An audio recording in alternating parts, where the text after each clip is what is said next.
Hello students, मैं Mamta Mittal PGT chemistry government senior secondary school Dawali village Sirsa से आज के एजुसेट प्रोग्राम में आप सभी का स्वागत है। आज हम मेनली डिस्कस करेंगे कि विलयन क्या है, उसके गुण कौन कौन से हैं तथा विलयन की सांद्रता किसे कहते हैं और कुछ ऐसे सवाल जो सांद्रता के साथ जुड़े हुए हैं। तो हमने जैसे पिछले लेक्चर में पढ़ा था विलयन क्या होता है, पहले हम उसकी परिभाषा को समझेंगे। विलयन बेटा दो या दो से अधिक पदार्थों का समांगी मिश्रण होता है। जैसे हम बात करें नल के पानी की, तो जो नल का पानी होता है वह भी एक विलयन है। क्यों? क्योंकि उसमें बहुत से खनिज पदार्थ घुले हुए होते हैं। अगर हम बात करते हैं नींबू जल, सोडा जल, तो ये भी क्या है, यह विलयन ही है। विलयन बनाने के लिए हम क्या करते हैं, विलेय तथा विलायक को एक दूसरे में मिक्स किया जाता है। नींबू जल बनाने के लिए हमने क्या किया, नींबू का रस, नमक, चीनी को पानी के अंदर घोल दिया। इसी तरह से सोडा जल बनाने के लिए हम क्या करते हैं, CO2 गैस, चीनी को जल के अंदर घोलते हैं। तो इस तरह से जो हमारे पास मिश्रण तैयार होता है वह समांगी मिश्रण होता है और उसे हम नाम क्या देते हैं, विलयन का। विलयन के अंदर कण जो होते हैं वह सभी जगह पर एक समान वितरित होते हैं। जैसे जब हम नींबू जल को पीते हैं तो क्या हमें ऐसा महसूस होता है कि यहाँ पर सिर्फ नींबू का टेस्ट आ रहा है, यहाँ सिर्फ चीनी का टेस्ट आ रहा है या नमक का आ रहा है? नहीं, हम जब नींबू जल को पीते हैं तो हमें सदैव एक जैसा टेस्ट ही महसूस होता है। क्यों होता है? क्योंकि उसके अंदर वेदर वो चीनी है, नमक है, नींबू है, समान रूप से पानी के अंदर वितरित हो गया होता है। इसी कारण हमें एक जैसा टेस्ट नजर आता है। यही आप तब महसूस करते हो जब आप सोडा जल पीते हो, उसमें भी हर एक जगह के ऊपर आपको एक जैसा टेस्ट ही महसूस होता है। तो ये हमारे पास मेन पॉइंट है कि जो विलयन होता है उसके अंदर कण एक समान रूप से वितरित होते हैं। विलयन आपको पता है हम दो भागों में बांटते हैं, विलेय तथा विलायक। विलयन का वह घटक जिसकी मात्रा दूसरे से अधिक होती है, जो दूसरे घटक को विलयन में मिलाता है, उसे हम नाम क्या देते हैं, विलायक का। जबकि विलयन का वह घटक जो प्राय कम मात्रा में होता है तथा विलायक में घुला हुआ होता है, उसे हम नाम क्या देते हैं, विलेय का। जैसा कि हमने चीनी का घोल या फिर नमक का घोल तैयार करना है तो उसमें हम क्या करते हैं, चीनी को जल में मिक्स करते हैं या फिर नमक को जल में मिक्स किया जाता है। तो इसमें नमक कम मात्रा में लिया जाता है और जो पानी होता है उसको हम अधिक मात्रा में लेते हैं। तो हमारे पास चीनी क्या है, विलेय, तथा पानी क्या होता है, विलायक। उसी तरह नमक के घोल में नमक क्या होता है, विलेय, तथा पानी जो होता है वह होता है विलायक। जब भी हम विलयन के बारे में सोचते हैं तो हमारे माइंड में आता है कि विलयन हमेशा एक तरल पदार्थ होगा, परंतु ऐसा नहीं है। अवस्था के आधार के ऊपर विलयन तीन प्रकार के होते हैं, ठोस विलयन, द्रव विलयन तथा गैसीय विलयन। ठोस विलयन में हमारे पास क्या एग्जाम्पल आती है, जैसे हम बात करते हैं मिश्र धातु की। मिश्र धातु मीन्स क्या होता है, दो या दो से अधिक धातुओं का समांगी मिश्रण होता है। जैसे हम एग्जांपल लें पीतल की, पीतल बनाने के लिए 30% जिंक तथा 70% कॉपर का उपयोग किया जाता है। तो यह कह सकते हैं कि इसमें जो जिंक है वह विलेय के रूप में कार्य करता है और जो कॉपर है वह विलायक के रूप में कार्य करता है। ये तो था हमारा ठोस विलयन। सेकेंड हमारे पास टाइप है द्रव्य विलयन। द्रव्य विलयन बनाने के लिए हम ठोस को द्रव में, द्रव को द्रव में तथा गैस को द्रव में मिक्स करते हैं। जैसे हमारे पास ठोस को द्रव में मिक्स करने की एग्जांपल है, दैट इज चीनी का घोल, नमक का घोल, या फिर आपने नॉर्मली सुना होगा टिंचर आयोडीन। टिंचर आयोडीन क्या होता है? इसमें आयोडीन को अल्कोहल में मिक्स किया जाता है। तो इस तरह से आयोडीन जो कि ठोस अवस्था में है वह विलेय के रूप में कार्य कर रहा है, और अल्कोहल जो द्रव अवस्था में है वह विलायक के रूप में कार्य करता है। और हमारे पास जो घोल तैयार होता है, जो टिंचर आयोडीन बनता है, उसकी अवस्था क्या होती है? द्रव। नेक्स्ट हमारे पास एग्जाम्पल है द्रव को जब द्रव में मिक्स किया जाता है। जैसे अल्कोहल को हम पानी में मिक्स करें तो हमारे पास क्या बन जाएगा? द्रव को द्रव में मिक्स करके बना हुआ विलयन। थर्ड हमारे पास एग्जाम्पल है गैस को जब द्रव में मिक्स किया जाता है। जैसे हमारे पास कोल्ड ड्रिंक्स होते हैं, तो कोल्ड ड्रिंक में क्या किया जाता है? विलेय के रूप में गैस ली जाती है और विलायक के रूप में द्रव को लिया जाता है। और लास्ट हमारे पास है गैसीय विलयन की। गैसीय विलयन में क्या एग्जाम्पल आती है? वायु। आपको पता है वायु में हमारे पास बहुत सी गैसें मिक्स होती है, जैसे उसमें आर्गन, नाइट्रोजन, CO2, ऑक्सीजन, बहुत सी गैसों का वह मिश्रण होता है। तो वह हमारे पास क्या है? गैसीय विलयन। आप सबको पता है वायु में सबसे अधिक मात्रा नाइट्रोजन गैस की होती है। कितनी परसेंटेज होती है उसकी? 78%। ऑक्सीजन सिर्फ 21% पाया जाता है, और रिमेनिंग गैसों की परसेंटेज जो होती है वह बहुत ही कम होती है। तो वायु में नाइट्रोजन गैस विलायक के रूप में कार्य करती है, और अन्य गैसें जो होती हैं वह विलेय के रूप में कार्य करती हैं। इस तरह से अवस्था के आधार पर विलयन हमारे पास 3 तरह के होते हैं: ठोस विलयन, द्रव विलयन तथा गैसीय विलयन। तो अभी जो हमने एग्जाम्पल्स की उसके बेसिस के ऊपर हम विलयन के गुणों को डिसाइड कर सकते हैं। हमारे पास विलयन के कौन कौन से गुण हैं? पहला गुण कि विलेय का जो आकार होता है वह बहुत ही छोटा होता है। विलेय का आकार इतना छोटा होता है कि आप उनको आंखों से नहीं देख सकते। सेकंड, इसकी जो गुण है, जो प्रॉपर्टी है, वह यह है कि यह एक समांगी मिश्रण होता है। इसके अंदर विलेय के कण समान रूप से वितरित होते हैं। थर्ड पॉइंट, विलेय का आकार छोटा होने के कारण यह प्रकाश की किरणों को फैलाता नहीं है, जिसे हम कहते हैं टिंडल प्रभाव। टिंडल प्रभाव विलयन के द्वारा नहीं दर्शाया जाता क्योंकि इसके कण बहुत ही छोटे होते हैं। इसीलिए जब आप विलयन में से प्रकाश की किरणों को गुजारते हो तो प्रकाश का जो रास्ता है या पथ है वह नजर नहीं आता। फोर्थ पॉइंट, विलेय के जो कण होते हैं, जैसे हमने पहले कहा कि यह आंखों के द्वारा दिखाई नहीं देते, इसलिए अगर हम कहें कि छानन विधि के द्वारा हम विलेय तथा विलायक को अलग कर सकते हैं तो यह पॉसिबल नहीं है। छानन पत्र के द्वारा यदि हम चीनी के घोल को छानते हैं तो हम क्या देखते हैं कि कोई भी विलेय पदार्थ आपको छानन पत्र के ऊपर दिखाई नहीं देता। कारण क्या है कि विलेय के कण बहुत ही छोटे होते हैं। लास्ट पॉइंट, यदि हम विलयन को एज सच छोड़ दें, मीन्स शांत अवस्था में रख दिया जाए, तो विलेय के कण नीचे नहीं बैठते। इसका मतलब क्या है कि जो विलयन होता है वह स्टेबल है, वह स्थिर होता है। इसी कारण विलेय के कण जो हैं वो नीचे नहीं बैठते। विलयन तैयार करने के लिए हम विलेय तथा विलायक की मात्रा को अपनी इच्छा के अनुसार ले सकते हैं। मान लेते हैं कि 1 गिलास पानी है और हमने चीनी का घोल तैयार करना है, तो उसमें हम 1 चम्मच चीनी भी मिला सकते हैं, 2 चम्मच, 3 चम्मच, 4 चम्मच। तो ये हमारी इच्छा होगी कि हम चीनी का घोल तैयार करने के लिए उसमें कितने चम्मच चीनी के मिक्स कर रहे हैं। तो विलेय की मात्रा के ऊपर आधारित हमारे पास विलयन डिफरेंट टाइप्स के होते हैं।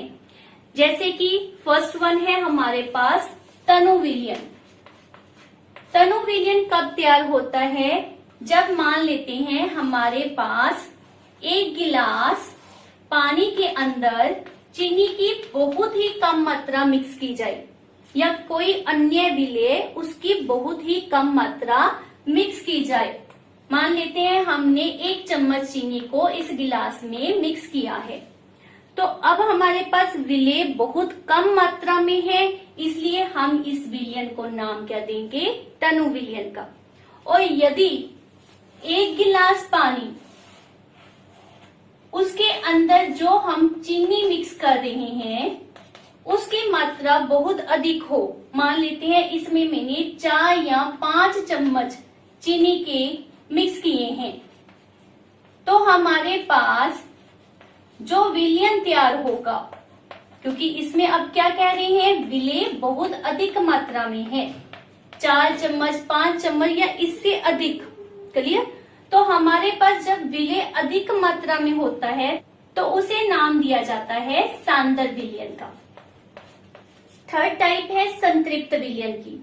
संतृप्त विलयन मीन्स वो विलयन जो तृप्त हो गया।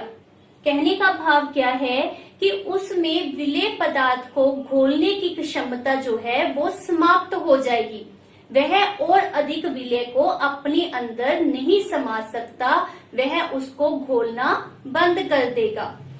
इट मीन्स क्या परिभाषा दी जाएगी, दिए हुए निश्चित तापमान पर यदि विलयन में विलेय पदार्थ नहीं घुलता है तो उसे संतृप्त विलयन कहते हैं, तथा संतृप्त विलयन से ही हमें विलेय पदार्थ की घुलनशीलता का पता चलता है। विलेय पदार्थ की घुलनशीलता से क्या भाव है, विलेय पदार्थ की वह मात्रा जो दिए गए निश्चित ताप पर संतृप्त विलयन में उपस्थित है उसे विलेय पदार्थ की घुलनशीलता कहते हैं। असंतृप्त विलयन, फोर्थ हमारी टाइप क्या है, असंतृप्त।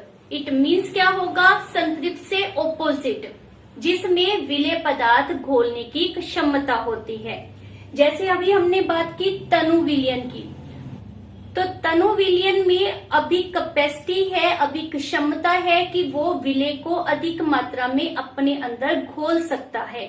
तो असंतृप्त विलयन क्या होते हैं, उनकी क्या परिभाषा है, दिए गए निश्चित तापमान पर यदि एक विलयन में विलेय पदार्थ की मात्रा संतृप्तता से कम है तो उसे असंतृप्त विलयन कहा जाता है। और इसी तरह से हमारी फिफ्थ टाइप है अति संतृप्त विलयन। अति मीन्स संतृप्तता से अधिक। जब आपके पास विलयन संतृप्त हो जाए मीन्स विलयन की क्षमता विलेय को घोलने की खत्म हो जाए, समाप्त हो जाए, उसके बाद भी आप अगर चीनी को या किसी तरह के विलेय को विलयन में मिक्स करते हो तो क्या होगा, विलेय नीचे तल पर बैठ जाएगा, वह घुलेगा नहीं। तो उसे हम नाम क्या देते हैं, अति संतृप्त विलयन का। तो इसकी परिभाषा क्या है, यदि एक विलयन में विलेय पदार्थ की मात्रा संतृप्तता से अधिक है तो उसे अति संतृप्त विलयन कहा जाता है। और आपने कभी नोटिस किया है कि जब हमने संतृप्त चीनी का घोल तैयार कर लिया, मान लेते हैं रूम टेम्परेचर कमरे के तापमान के ऊपर हमने संतृप्त चीनी का घोल तैयार कर लिया और उसको बाद में रेफ्रिजरेटर के अंदर रख देते हैं। 2-3 घंटों के बाद जब आप उसको बाहर निकाल कर देखोगे, जब आपका चीनी का विलयन ठंडा हो जाएगा तो आप क्या देखते हो कि नीचे तल पर विलेय पदार्थ मिलेगा, मीन्स चीनी आपको नीचे दिखाई देगी।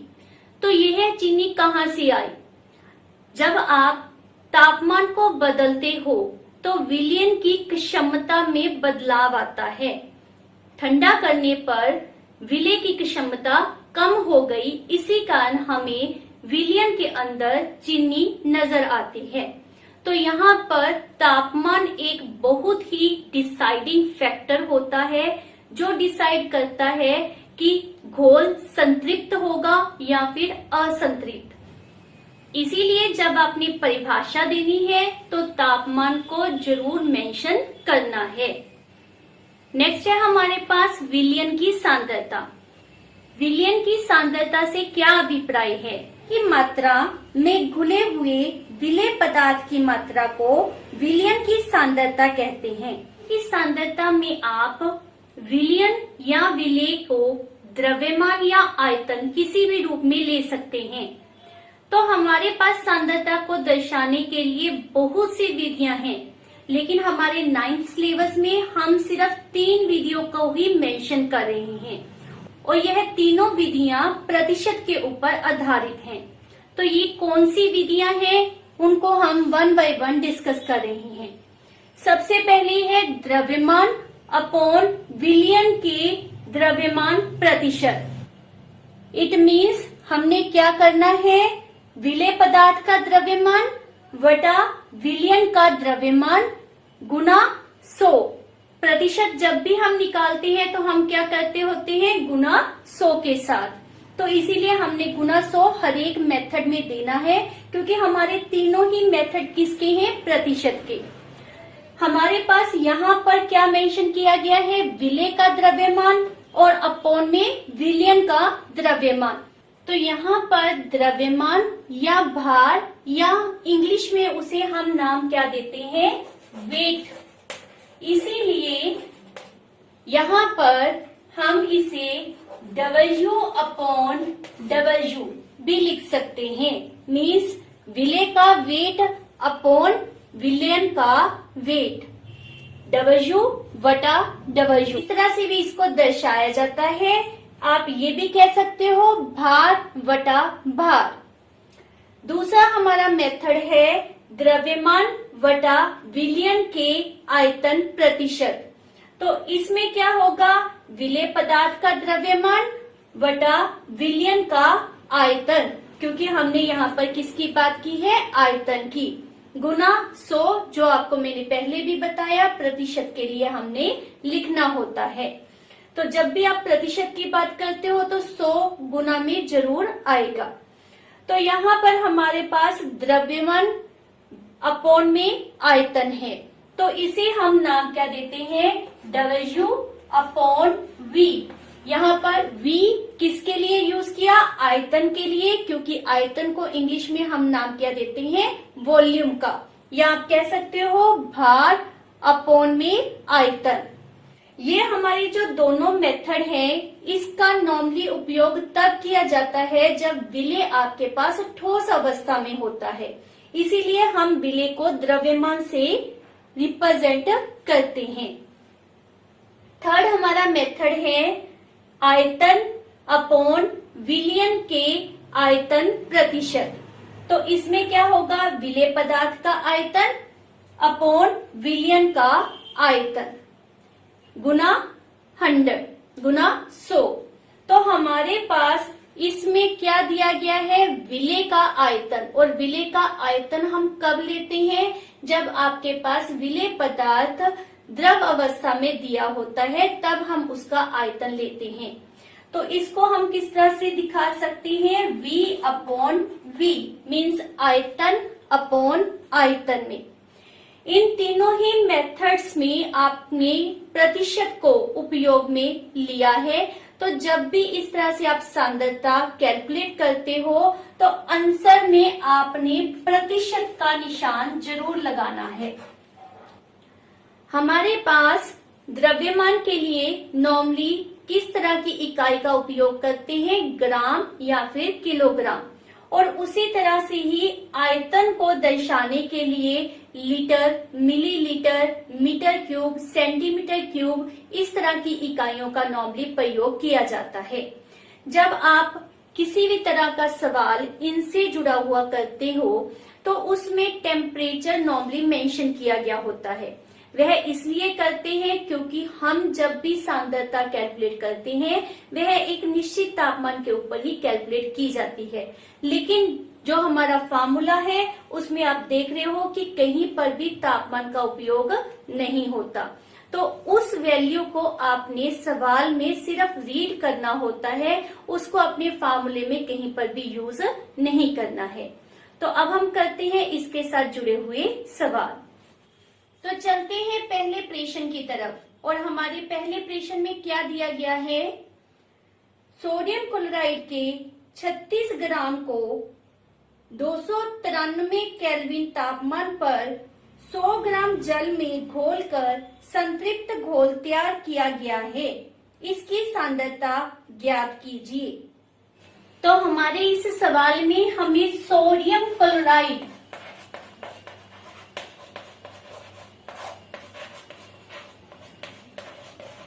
दिया गया है 30 ग्राम और जल दिया गया है 100 ग्राम।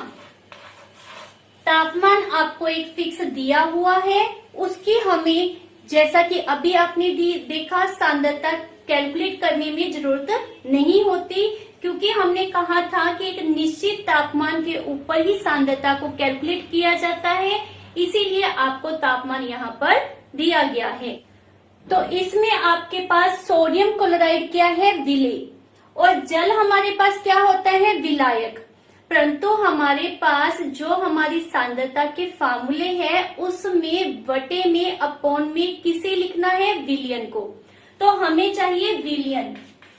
विलियन को हम कैसे पता करते हैं, विलियन क्या होता है, विलेय प्लस विलायक, मतलब सोडियम क्लोराइड प्लस जल करेंगे तो हमारे पास क्या बनेगा, विलियन।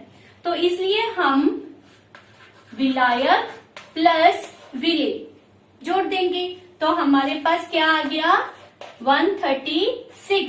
136 ग्राम हमारे पास विलियन तैयार हो गया। तो ये हमारे पास क्या है, विलियन का द्रव्यमान। अब आपके पास विलेय का द्रव्यमान भी है तथा विलियन का द्रव्यमान भी है। विलेय का द्रव्यमान बटा विलियन का द्रव्यमान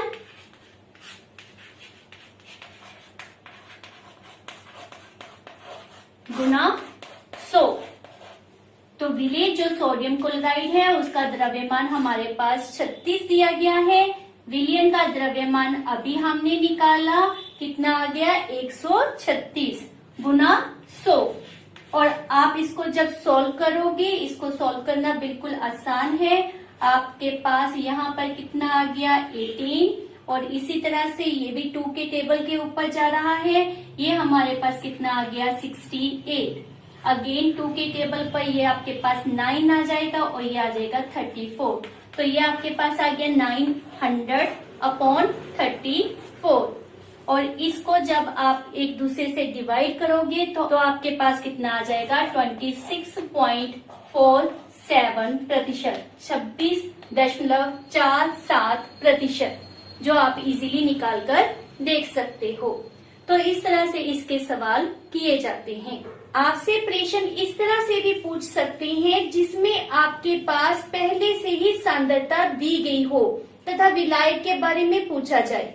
जैसे हमारा यह प्रश्न है, 15 ग्राम नमक से 15% नमक विलयन प्राप्त करने के लिए उसमें कितना जल मिलाया जाना चाहिए।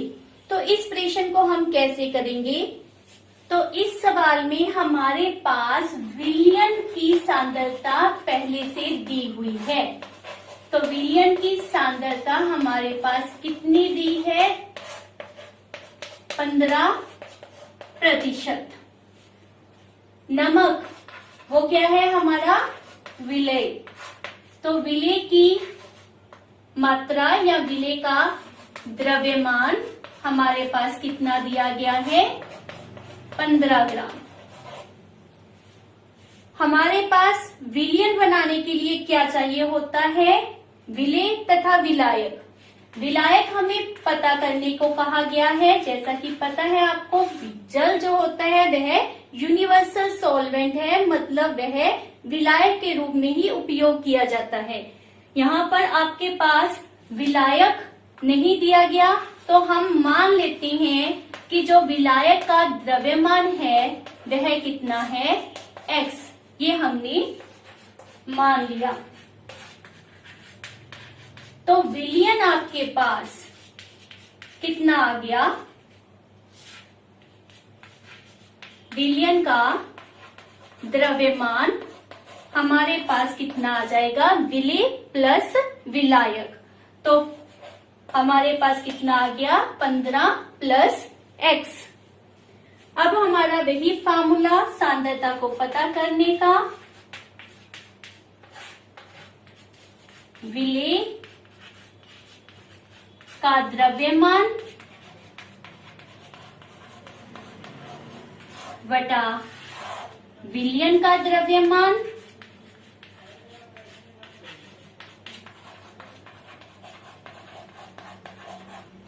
गुना 100।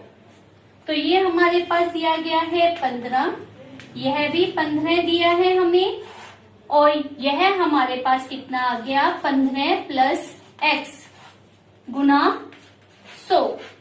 अब जब इसको लेफ्ट साइड के ऊपर लेकर जाएंगे तो हमारे पास यहाँ पर, इसको मैं सॉल्व कर रही हूँ, क्या आ जाएगा 15 प्लस x, और जब इसको यहाँ पर राइट साइड पर लेकर आएंगे तो 15 बटा 15 हमारे पास कैंसिल आउट हो जाएगा। तो यहाँ पर क्या रह गया हमारा सिर्फ 100।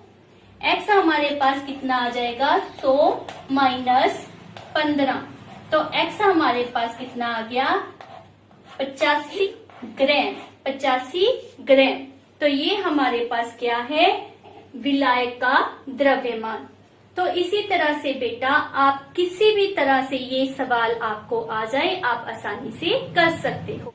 अब हमारा नेक्स्ट सवाल, तो यह सवाल हमें क्या बता रहा है, प्रज्ञा ने 4 अलग अलग पदार्थों की घुलनशीलताओं को अलग अलग तापमान पर जांचा और नीचे दिए गए आंकड़ों को प्राप्त किया। ये वाले आंकड़े प्राप्त हुए परिणामों को 100 ग्राम जल में विलेय पदार्थ की मात्रा जो संयुक्त विलयन बनाने हेतु पर्याप्त है निम्नलिखित तालिका में दर्शाया गया है। तो यहाँ पर क्या कह रही है कि यहाँ पर संतृप्त घोल बनाया गया है, उसका तापमान आपको बताया गया है और विलायक की मात्रा, जल की मात्रा यहाँ पर उन्होंने मेंशन की है 100 ग्राम ली गई है, जिसके द्वारा इन चीजों को मिक्स करने से आपके पास संतृप्त विलयन तैयार होता है। तो ये हमारे 4 कौन कौन से विलेय यूज किए गए हैं, potassium nitrate, sodium chloride, potassium chloride, ammonium chloride. इन 4 विलेय को 100 ग्राम जल जो कि विलायक के रूप में काम कर रहा है उसमें मिक्स करके संतृप्त घोल डिफरेंट टेम्परेचर के ऊपर तैयार किया गया है। जैसा हम अगर पोटाशियम नाइट्रेट की बात कर रहे हैं तो जैसे जैसे टेम्परेचर बढ़ रहा है वैसे वैसे हम क्या देख रहे हैं कि उसमें विलेय पदार्थ की मात्रा भी बढ़ रही है। जैसा हमने पहले कहा था, तापमान बदलने से पदार्थ की घुलनशीलता दिए हुए विलयन में बदल जाती है। विलायक यहाँ पर 100 ग्राम ही रहा, लेकिन इसमें अब विलेय को घोलने की क्षमता जो है वो तापमान बढ़ने पर बढ़ जाती है, जिसके कारण 283 केल्विन के ऊपर यह सिर्फ 21 ग्राम पोटाशियम नाइट्रेट को अपने अंदर घोल रहा था, जबकि 353 केल्विन 353 केल्विन के ऊपर 167 ग्राम पोटाशियम नाइट्रेट को यह घोल सकता है। तो तापमान इंक्रीज करने पर आपके पास विलायक की क्षमता में भी डिफरेंस आ जाता है, चेंजेस आ जाती है। तो ये तो था हमारा थ्योरी का पॉइंट ऑफ व्यू, लेकिन यहाँ पर हमारे पास क्या प्रश्न पूछा गया है। इसका फर्स्ट पार्ट है 50 ग्राम जल में 313 केल्विन पर पोटाशियम नाइट्रेट के संतृप्त विलयन को प्राप्त करने हेतु कितने ग्राम पोटाशियम नाइट्रेट की आवश्यकता होगी। तो आपके पास यहाँ पर कितने ग्राम ऑफ जल में विलेय को घोला गया था, 100 ग्राम में। 100 ग्राम में 313 केल्विन तापमान के ऊपर पोटाशियम नाइट्रेट 62 ग्राम्स घोला गया है और हमसे प्रश्न पूछा गया है 50 ग्राम के लिए। तो हम इसको किस तरह से सॉल्व करेंगे, हम इस जगह को रब कर लेते हैं। हमारे पास क्या दिया गया है, 100 ग्राम जल में 313 केल्विन तापमान पर संतृप्त विलयन के लिए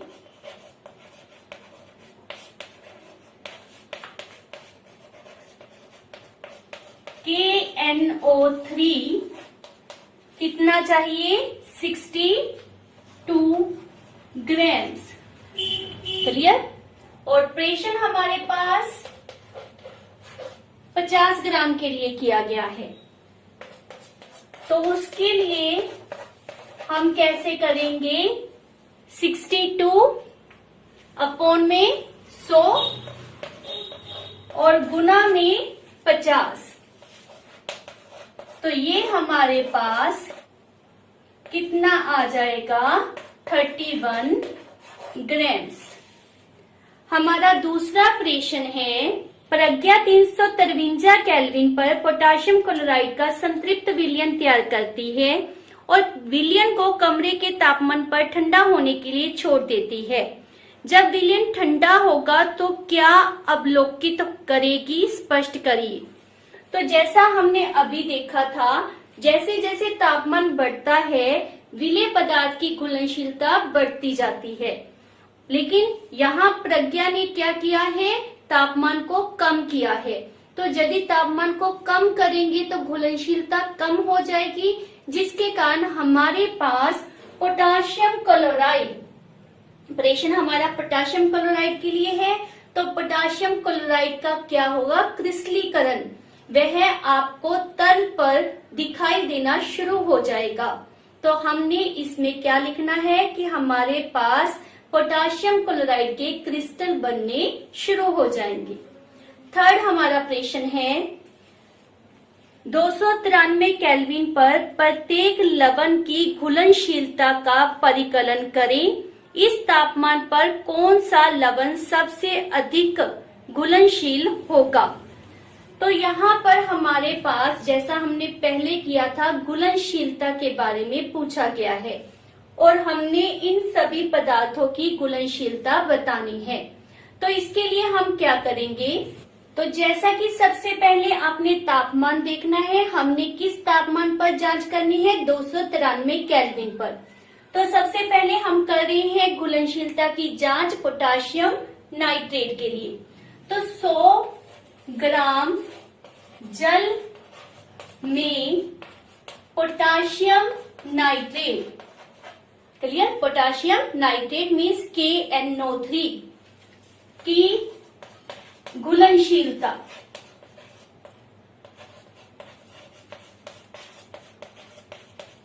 कैसे निकाली जाएगी?